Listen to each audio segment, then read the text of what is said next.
नमस्कार दोस्तों, आपके अपने परिवार अपने YouTube channel Avinash global study में आपका स्वागत है। आज हम चर्चा करने वाले हैं बौद्ध धर्म के बारे में कि बौद्ध धर्म की स्थापना कैसे और कब हुई थी। तो हम बात करते हैं ईसा पूर्व में। ईसा पूर्व में 6वीं शताब्दी ईसा पूर्व में लगभग 62 संप्रदायों का उदय हुआ था, जिसमें से महत्वपूर्ण थे जैन एवं बौद्ध धर्म, और जो कि सबसे महत्वपूर्ण बौद्ध धर्म हुआ था। बौद्ध धर्म भारत ही नहीं विश्व के कोने कोने में इसका परचम लहराया था, और यह कोई तलवार की नोक पर या जबरदस्ती अपनाने वाला धर्म नहीं था। अपनी इच्छा से लोग इसको ग्रहण करते थे। तो बात करेंगे इसके संस्थापक की। तो इसके संस्थापक थे महात्मा बुद्ध। कौन थे इसके संस्थापक? इसके संस्थापक हैं गौतम बुद्ध। गौतम बुद्ध। इनका जन्म कब होता है?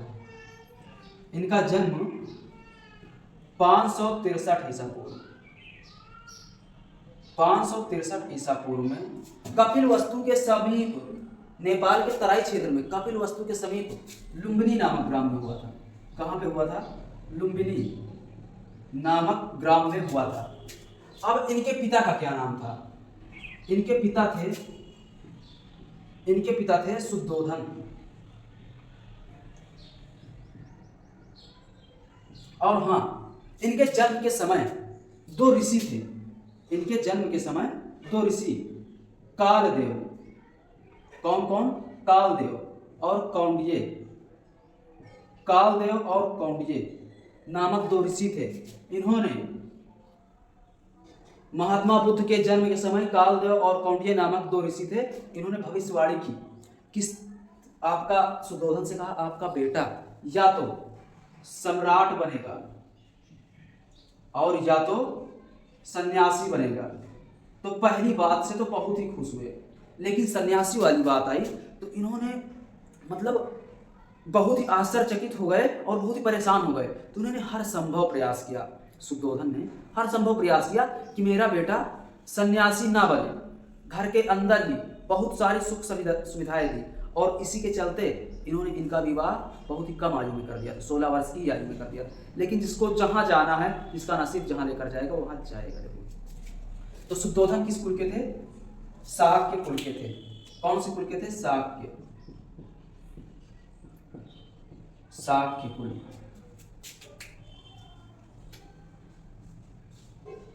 इनकी माता कौन थी? इनकी माता थी महामाया। महामाया देवी, जो कि सिद्धार्थ को जन्म देने के 7वें दिन ही इनकी मृत्यु हो गई। 7वें दिन ही इनकी मृत्यु हो गई। तो सिद्धार्थ का पालन पोषण प्रजापति गौतमी ने किया था। इनकी पालन किसने किया था? इनकी मौसी थी, जो कि शुद्धोधन की दूसरी पत्नी थी।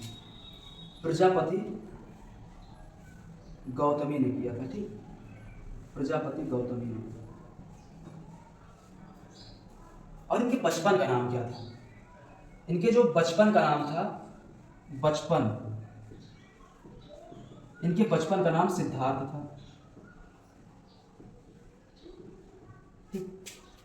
महात्मा बुद्ध के बचपन का नाम सिद्धार्थ था। इनका पालन पोषण जो किया था इनकी मौसी प्रजापति गौतमी, और उसके तत्पश्चात इनका विवाह हो गया 16 वर्ष की आयु में। किसके साथ हुआ? यशोधरा नामक कन्या के साथ हुआ। इनका विवाह 16 वर्ष की आयु में यशोधरा नामक कन्या से हुआ, और उससे इनको एक पुत्र की भी प्राप्ति हुई। इनका पुत्र का नाम है राहुल। क्वेश्चन आता है, महात्मा बुद्ध के पुत्र का नाम क्या था? राहुल। अब इसके बाद जब इनका एक दिन घर से बाहर निकले महल से, तो उन्होंने 4 दृश्य देखा। वैराग्य उत्पन्न कैसे हुआ इनके मन में? वैराग्य उत्पन्न कैसे हुआ? 4 दृश्य देखकर। कौन कौन से हैं? एक तो रोगी को देखा कि बेचारा बहुत ही तड़प रहा था अपने रोग से ग्रस्त होकर, और उसके बाद वृद्ध व्यक्ति को देखा, वृद्धावस्था में वो अभी नहीं, न चल पा रहा, न बैठ पा रहा, उसके साथ बहुत दुर्दशा हो रही उसकी। उसके बाद फिर एक शव यात्रा देखा। देखो एक शव जा रहा और वो सब रो रहे हैं, चिल्ला रहे हैं। अब यहीं पर एक सन्यासी को देख लिया, एकदम प्रसन्न मुद्रा में, एकदम खुश, अपने से मतलब किसी से मोह माया से, दुनिया से किसी से कोई मतलब ही नहीं। तो महात्मा बुद्ध ने कहा यह ज़्यादा सही है, दुनिया के मोह माया से तड़पने से अच्छा, बीमार होने से अच्छा हम संन्यास ग्रहण करते हैं। उन्होंने संन्यास ग्रहण कर लिया। तो संन्यास ग्रहण किया, जो कि ग्रह त्याग दिया। कब? 29 वर्ष की आयु में। 29 वर्ष की आयु में यही घटना महाभिनिष्क्रमण कहलाई। महाभिनिष्क्रमण कहलाई। ग्रह त्याग के बाद यह पहुंचे अनोमा नदी के तट पर। कहां पहुंचे? अनोमा नदी। अनोमा नदी के तट पर पहुंचे। इन्होंने सबसे पहले अपना सिर मुड़वाया और कासाय वस्त्र धारण किया। अब कासाय वस्त्र तो धारण कर दिया। करने के बाद यह पहुंचे बोध गया। कहां पर पहुंचे? बोध गया। अब बोध गया पहुंचने के बाद इनके सांख्य दर्शन के प्रथम गुरु, जो कि प्रारंभिक गुरु अलार कलाम से इनकी मुलाकात होती है। अलार कलाम इनके प्रारंभिक गुरु होते हैं, इनसे इनकी मुलाकात होती है, लेकिन यह उनसे संतुष्ट नहीं होते हैं। फिर आगे बढ़ते हैं। यही बोध गया में इनको 5 ब्राह्मण सन्यासी मिलते हैं। 5 ब्राह्मण सन्यासी जब मिलते हैं तो उनके साथ कुछ दिन तपस्या की, लेकिन एक दिन क्या हुआ, सुजाता नामक स्त्री आई। उसके हाथों से खीर खाने के बाद महात्मा बुद्ध को 5 ब्राह्मण सन्यासी छोड़कर चले गए। मतलब कि 5 ब्राह्मण सन्यासी एक स्त्री के हाथों खीर खाने की वजह से महात्मा बुद्ध को छोड़कर चले गए। जब छोड़कर चले गए तो महात्मा बुद्ध ने 6 वर्षों तक अथक परिश्रम एवं तपस्या की, और तपस्या करने के बाद इनको ज्ञान की प्राप्ति होती है। ज्ञान प्राप्ति के बाद, और किस वर्ष की कितने आयु में होती है? 35 वर्ष की आयु में होती है। 6 वर्ष बाद 35 वर्ष की आयु में ज्ञान की प्राप्ति होती है। कहाँ पर होती है? निरंजना, या इसको कुलकुल नदी से भी जान सकते हैं। और इसके पीपल वृक्ष के नीचे इनको ज्ञान की प्राप्ति होती है। कहाँ पर? बोध गया में। इसके बाद यही तथागत बुद्ध कहलाए। महात्मा बुद्ध इसके बाद तथागत बुद्ध कहलाए। फिर जब इनको ज्ञान की प्राप्ति हो गई, तथागत बुद्ध कहलाए। अब इसके बाद क्वेश्चन आता है, ज्ञान प्राप्ति के बाद महात्मा बुद्ध सिद्धार्थ जो है ये क्या कहलाए? तथागत बुद्ध कहलाए। और यह वैशाख पूर्णिमा के दिन ही हुआ था। ठीक। अब उसके बाद यह सारनाथ पहुंचे। सारनाथ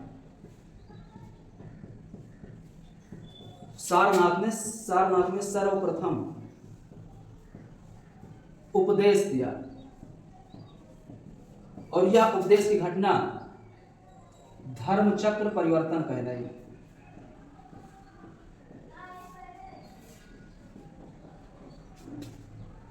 यही घटना धर्मचक्र परिवर्तन कहलाई। अब इसके बाद महात्मा बुद्ध पहुंचते हैं राजगृह। कहां पर पहुंचते हैं? राजगृह। वहां का शासक बिंबिसार होता है, जो कि हर्यक वंश के शासक थे। उन्होंने इनका भव्य स्वागत किया, बहुत जोर तोड़ से स्वागत किया। और स्वागत करने के बाद महात्मा बुद्ध को रहने के लिए एक वेणुवन विहार दान में दिया। क्या दिया? वेणुवन विहार दान में दिया। अब यहीं पर बेटा होते हैं एक अनाथ पिंडक।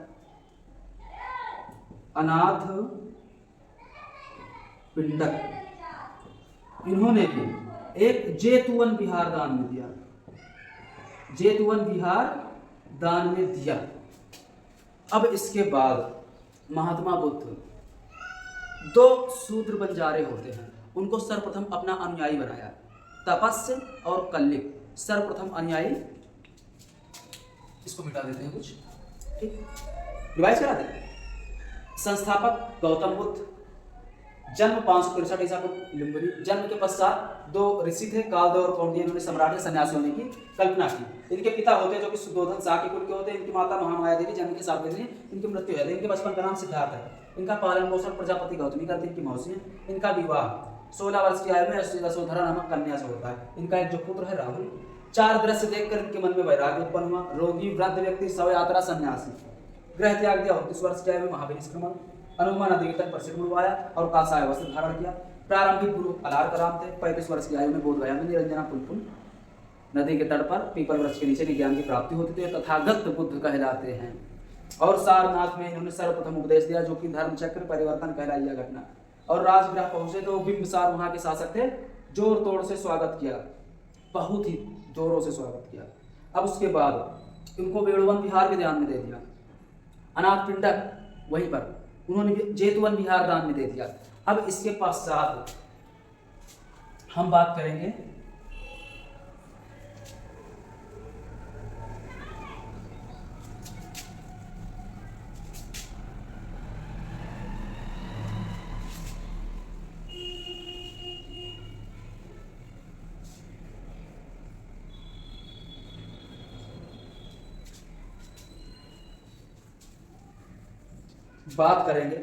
इनके प्रथम शिष्य, जो कि 2 शूद्र थे। कौन थे? तपस्य और कल्लिक। इनको अपना शिष्य सर्वप्रथम बनाया। ठीक, इसके बाद इनको जब अपना शिष्य बनाया, इनके अनुयायी शासक कौन थे? बात करेंगे इनके अनुयायी शासक की। इनके अनुयायी शासक थे बिंबिसार,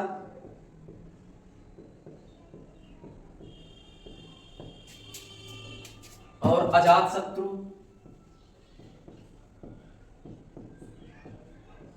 अजातशत्रु के बाद अनुयायी शासक में आते हैं इनके उदयन या उदयन। ठीक, उदयन होते हैं, उदयन नहीं होते। इसमें प्रधान शिष्य कौन थे?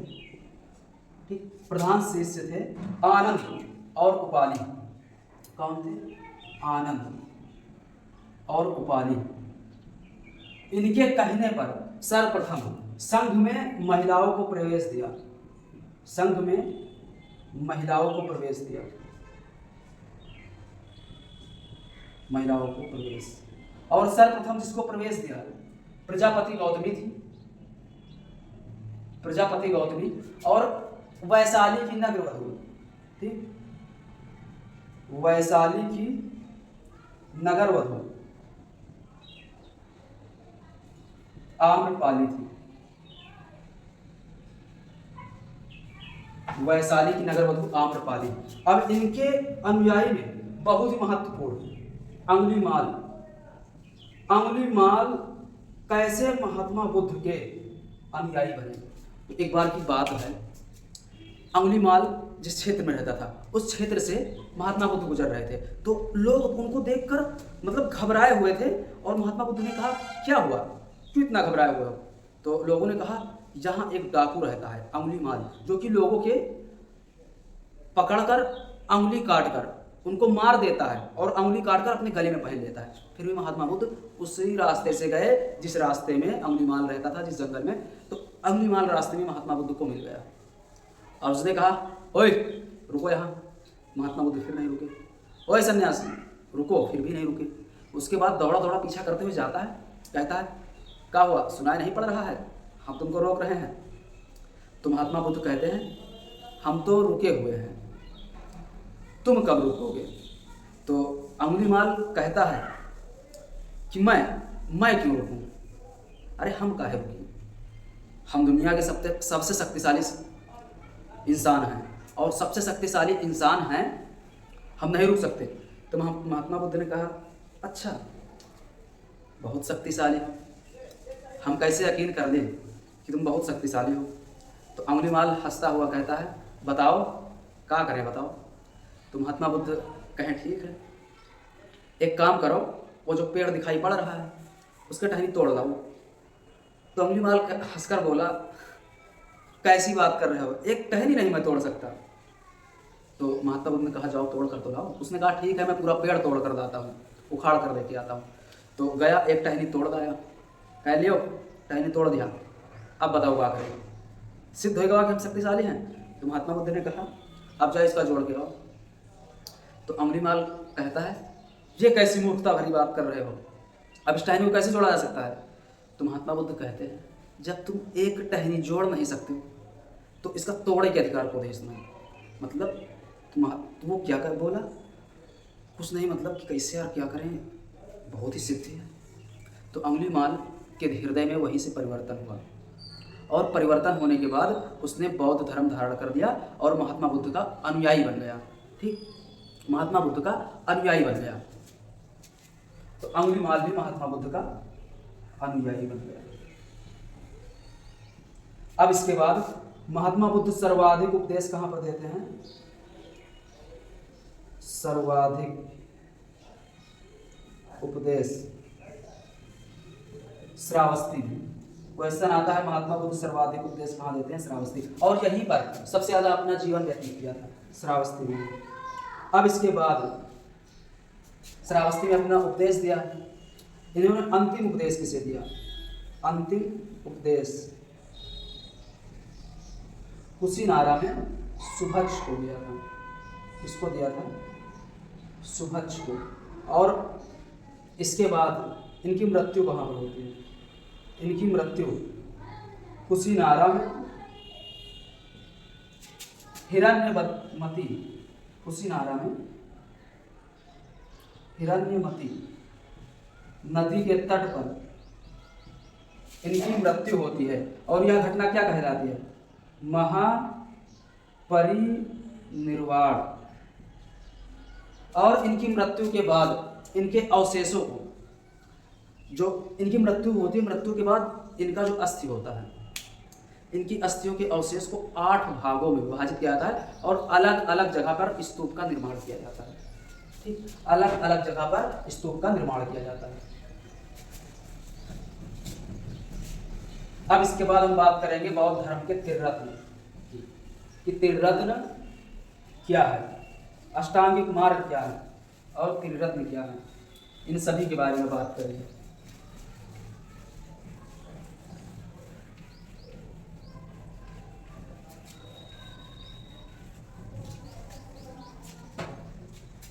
इनका जो त्रिरत्न है, त्रिरत्न क्वेश्चन आता है त्रिरत्न का संबंध किससे है? बौद्ध धर्म से। त्रिरत्न कौन कौन से है? बुद्ध, धम्म और संघ, इनके त्रिरत्न हैं। बुद्ध, धम्म और संघ इनके त्रिरत्न हैं। और इन्होंने बौद्ध धर्म के मूलाधार 4 आर्य सत्य कौन कौन से हैं? बौद्ध धर्म के मूलाधार, बौद्ध धर्म के मूलाधार 4 आर्य सत्य कौन कौन से हैं? पहला है आपका दुख समुदाय, दुख, पहला क्या है आपका? दुख। उसके बाद दुख समुदाय, तीसरा आपका है दुख निरोध, चौथा आपका दुख निरोध गामिनी, दुख निरोध गामिनी, दुख निरोध गामिनी। और प्रतिपदा भी से वो बोलते हैं, अर्थात अष्टांगिक मार्ग। अष्टांगिक मार्ग दुख को हरने वाला, तृष्णा को नाश करने वाले के 8 अंग है। अष्टांगिक मार्ग में दुख को हरने वाले तथा तृष्णा का नाश करने वाले के 8 अंग हैं। और कौन कौन से अंग हैं? 8 अंग के 3 मुख्य भाग हैं। 8 अंग के जो हैं 3 मुख्य भाग हैं। अभी अष्टांगिक मार्ग की बात करें। क्वेश्चन आता है अष्टांगिक मार्ग का संबंध किससे है?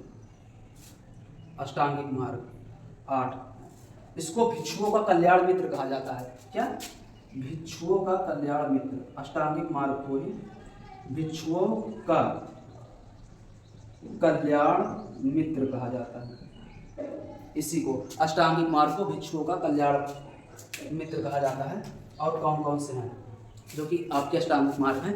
कौन कौन से हैं? देखो, आपको सबसे बड़ी बात आपका होगा सम्यक दृष्टि। आपकी सम्यक दृष्टि होनी चाहिए। सम्यक वाणी, आप अच्छा बोलो, जो भी बोलो एकदम ठोस और सही बोलो। आपके सम्यक संकल्प, इसी को प्रज्ञा ज्ञान कहा गया है, जो कि 3 भाग में बांटे गए हैं।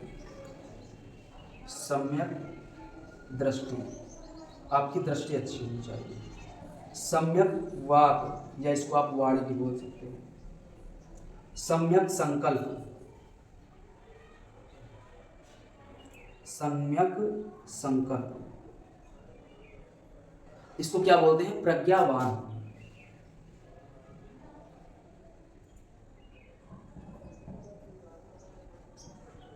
प्रज्ञावान, ठीक, इसी को बोलते हैं प्रज्ञा ज्ञान।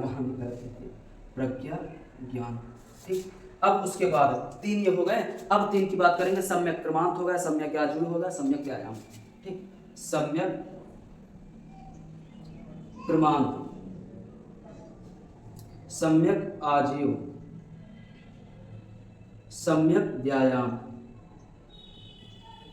इसका मतलब है आप कोई भी चीज करिए, सम्यक क्रमांत और आजीव हमेशा करते रहिए जो भी करें, और व्यायाम हमेशा व्यायाम करते रहिए। इसी को जो 3 भाग हैं इसमें दूसरा है आपका सील, ठीक। अब उसके बारे में बात करेंगे। सम्यक समाधि, सम्यक स्मृति, ठीक। सम्यक समाधि, सम्यक समाधि, ठीक। यहाँ पर हो गई बात सम्यक समाधि की और सम्यक स्मृति। आपकी स्मृति भी अच्छी होनी चाहिए। इसको तो इन दोनों को किस में रखा गया है? इन दोनों को समाधि में रखा गया है, ठीक। इतना हो गया। अब इसके बारे में अब बात रिवाइज कर लें, इसको मिटाकर फिर हम बौद्ध संगीतियों के बारे में बात करेंगे। बौद्ध धर्म का 3 रत्न कौन कौन से हैं? बुद्ध, धम्म, संघ। बौद्ध धर्म के मूलाधार 4 आर्य सत्य कौन कौन से हैं? दुख, दुख समुदाय, दुख निरोध, गामिनी प्रतिपदा। इसी को अष्टांगिक मार्ग, अष्टांगिक मार्ग कहते हैं। अर्थात अष्टांगिक मार्ग, अष्टांगिक मार्ग 8 प्रकार के होते हैं, जो कि भिक्षुओं का कल्याण मित्र कहा जाता है। और अष्टांगिक मार्ग के 3 भाग होते हैं, ठीक। अष्टांगिक मार्ग 8 तो होते हैं, लेकिन 3 भाग होते हैं। कौन कौन से? प्रज्ञा ज्ञान, समाधि और सील, यह तीनों आपके भाग हैं। और अष्टांगिक मार्ग के 8 प्रकार कौन से हैं? सम्यक दृष्टि, आपकी दृष्टि अच्छी होनी चाहिए, जो भी मतलब हो। सम्यक वाणी, आप अच्छा बोलो, जो भी बोलो इससे किसी की भावनाओं को आहत ना पहुंचे। सम्यक संकल्प, आप जो भी काम करो पूरे संकल्प के साथ काम करो, सम्यक संकल्प। अब सम्यक क्रमांत है, क्रम से जो भी करो, एक सीक्वेंस से करो, मतलब ठीक ठाक करो जो भी करो। और सम्यक आजीव, जो भी करे हो आजीव मतलब उसको करते रहो। व्यायाम, सम्यक व्यायाम, हमेशा व्यायाम करते रहो जिससे आपकी शरीर एकदम स्वस्थ रहे। इसको सील में रखा गया है। अब सम्यक समाधि की बात करें और सम्यक स्मृति। आप हमेशा, समाधि का मतलब है जो भी काम करो उसमें एकदम लीन हो जाओ, समाधि जैसे। कोई आए कोई जाए कोई फर्क नहीं पड़ रहा, मतलब अपने काम में इतना व्यस्त रहो, कोई आपको परेशान करे अरे ठीक है जाओ। सम्यक स्मृति, आपकी स्मृति अच्छी होनी चाहिए, और इसको किसमें रखा गया है? समाधि में, ठीक। इतना हो गया। और अष्टांगिक मार्ग को भिक्षुओं का कल्याण मित्र कहा जाता है।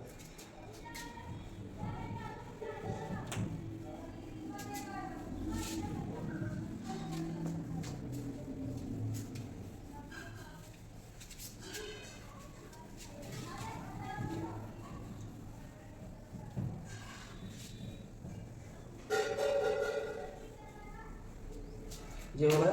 अब बात करेंगे हम बौद्ध संगीतियों के बारे में। इसकी बात करेंगे बौद्ध संगीतियाँ।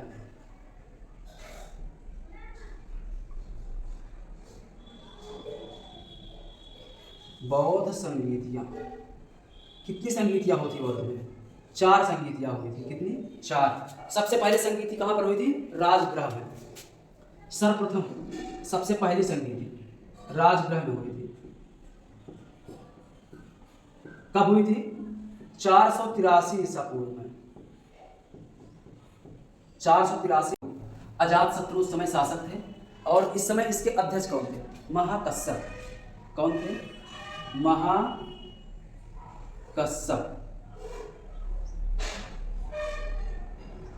महाकश्यप अध्यक्ष थे।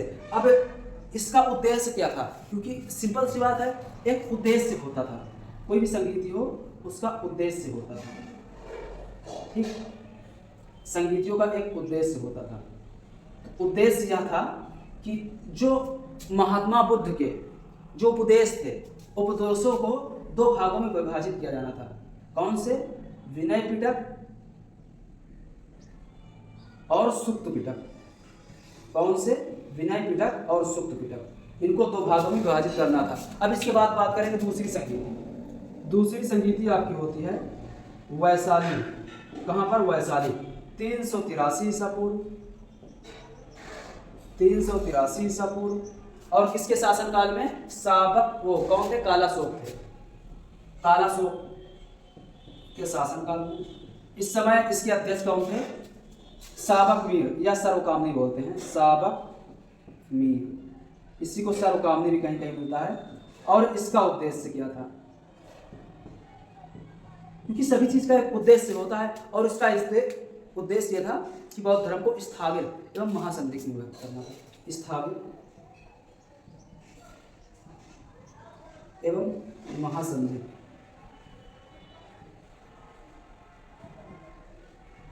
में विभक्त करना था। अब इसके बाद बात करें तीसरी संगीति। यह कहाँ पर होती है? तीसरी संगीति जो कि आपकी होती है यह पहली राजगृह में हुई 483 ईसा पूर्व। तीसरी आपकी होती है पाटलिपुत्र में। कहाँ पर होती है? पाटलिपुत्र, 251 ईसा पूर्व। शासन किसका था? कनिष्क। कनिष्क के शासनकाल में होती, कनिष्क अशोक के शासनकाल में। अशोक के शासनकाल में इसकी तीसरी संगीति होती है। अध्यक्ष कौन थे? मोगली पुत्र तिस्य। मोगली पुत्र तिस्य। इसका उद्देश्य क्या था? तीसरा पिटक, अभिधम्म पिटक जोड़ना था। अभिधम्म पिटक जोड़ना था। ठीक, अभिधम्म पिटक जोड़ना था। चौथी संगीति आपकी जो कि कुंडलवन। कुंडलवन कश्मीर में हुई थी। एक पहली शताब्दी ईस्वी में हुई थी, एक ईस्वी 101 या 102 ईस्वी में हुई थी। 101 से लेकर 102 ईस्वी में हुई थी। किसके शासनकाल में? कनिष्क। कनिष्क के शासनकाल में हुई थी। और उस समय अध्यक्ष कौन थे? अश्वघोष या वसुमित्र। वसुमित्र इसके अध्यक्ष थे, अश्वघोष इसके उपाध्यक्ष थे।